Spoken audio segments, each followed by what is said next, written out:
It's these two, and an 8-2 game, the Lakers lead, 9-10 and running, remaining in the first period. Rambis picks up Andrew Toney. Leaves it for Cheeks. Malone, offensive rebound. Malone. And he finally draws the foul. You know, Bill, I'm coming to the conclusion it doesn't pay to get Moses Malone angry. Well, if you're going to give him an incentive why you're making him angry, that's not a good idea. But he works so hard anyway. I don't think he can do much more harm than he's doing already, because he's one of those hard workers. I mean, real hard workers. Foul is on Kurt Rambis. Team fouls are 2-2 now. Now, Dick, in the playoffs, you get a lot of posturing done. A lot of guys saying things and saying things. And this stuff, most of the reason for it is to try to get an edge, because the referees, they hear all this stuff. You know, like we didn't get any free throws and all this kind of stuff, and you're just trying to get just a little edge as much as you can.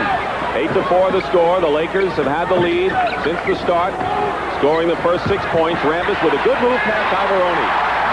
He went baseline on Ivaroni and taught him a lesson there. See, this is Rambis' second year, and he's going to teach that young upstart something.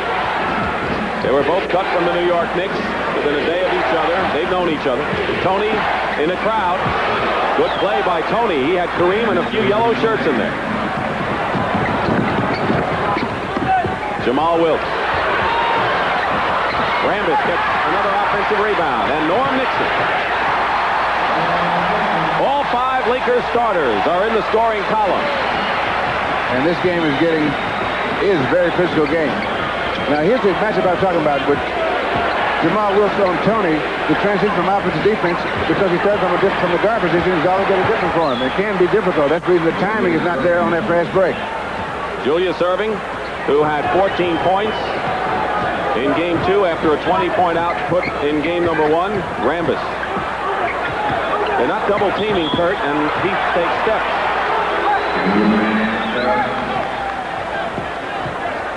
Now, this is the move that he used before, and they maybe thought that he could go baseline again.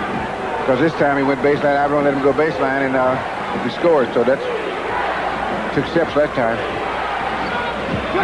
7.5 minutes remaining, first period. Knocked away by Jamal Wilkes. Behind to Magic. Magic.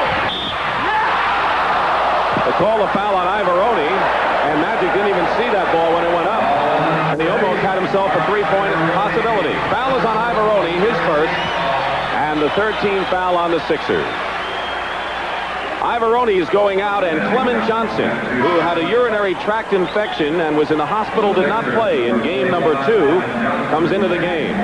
So Clement Johnson back in action for Philadelphia, replacing Ivaroni.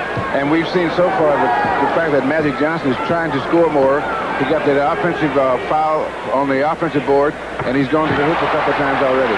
You get the sense that the Lakers know they have to be more aggressive. I mean, not only is Johnson being that way, but Rambis particularly. Well, what's happening, I think Rambis is mostly emotional, but because the Eastern Conference is far more physical, the Lakers are going to have to play a more physical game. You have said many times during the year that there's simply a difference between the East and the Western Conference as far as physical play. The East has most of the muscle people. Illegal defense called against Los Angeles. That's a warning. Second time will be a technical foul. And without going into a lot of mumbo-jumbo, it has to do with playing a zone where a man is just on the floor, not guarding someone. I think that, in that case, it was Kurt Rambis didn't go outside with Andrew Toney. 14-8, the Lakers are leading. Julius Erving into the basket against Wilkes. Julius has the ball again. Traveling. Lakers are playing a better swarming defense than we have seen in 3 games. They've worked at it before, just wasn't as effective. I think what they've done is you call fine-tuning, is make sure that they start to where they want to go a little quicker. That's all. Just step up quicker, they're much more effective. Under 7 minutes to go, first period. Lakers have led all the way. Rambis. Great play by Norm Nixon and Kurt Rambis, but you see what I mean by Norm Nixon handling the ball more on the offense. Yes. Most apparent here in the opening quarter. Kareem is guarding Clement Johnson. Rambis stays with Moses Malone, who has scored 2 points so far. Julius Erving driving in.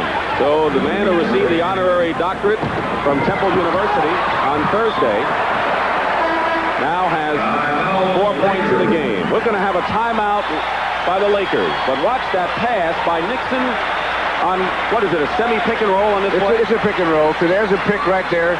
Now, as Nixon goes down, Ramos rolls to the basket, and he comes up with a dunk shot. And that's what they'd like to do. Get a lot of give and goes and get inside and get to the basket.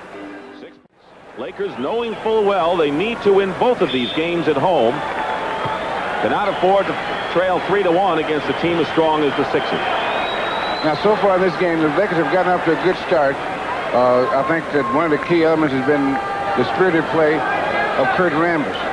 Now they're going to have to settle down to continue to execute their plans, which is to get the ball inside and to be more aggressive on the offensive boards. Rambis is 3 for 3 from the field and 2 block shots. Very active power forward. Clement Johnson is overplaying Kareem and doubled quickly by Tony, and a good pass from Magic Johnson to Kurt Rambis. There is that weak side helped by the offense there. 3 men on the baseline, and the Lakers now with an 18-10 lead. Gets us to the ball game.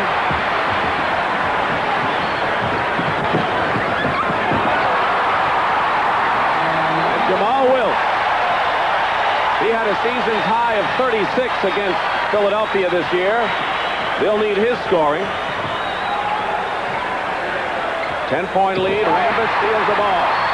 Finds Magic Johnson. Open court for Magic. Nixon pulls up. Oh, Kareem. Fine pass by Norm Nixon. And I think again Billy Cunningham's going to call a timeout. He didn't want to let this one get out of control. Absolutely right, Bill.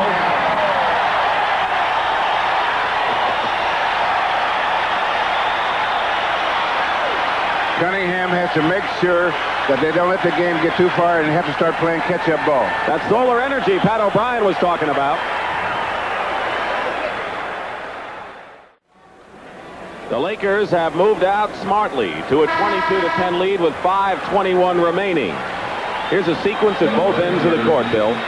Okay, here's a good defensive play by Kurt Rambis where he knocks the ball loose and gets the outlet pass to Magic Johnson. That's a good place to get it because you're always in pretty good shape when he's got the ball. He goes down and they pass to Kareem, who will drop it over right over the top. Bill, a team that's been passing crisply has been leading in the game throughout all of these games. When the Lakers are passing the ball well, they're leading. That's what they're doing right now. Double team on Malone. Steal. And Nixon going in against Andrew Toney. And there was a fast break effort that resulted in nothing. And now a 2-on-1 for Philadelphia. Behind to Andrew.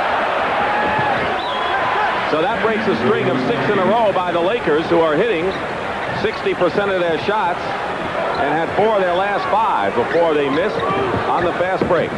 Kareem over Clement Johnson.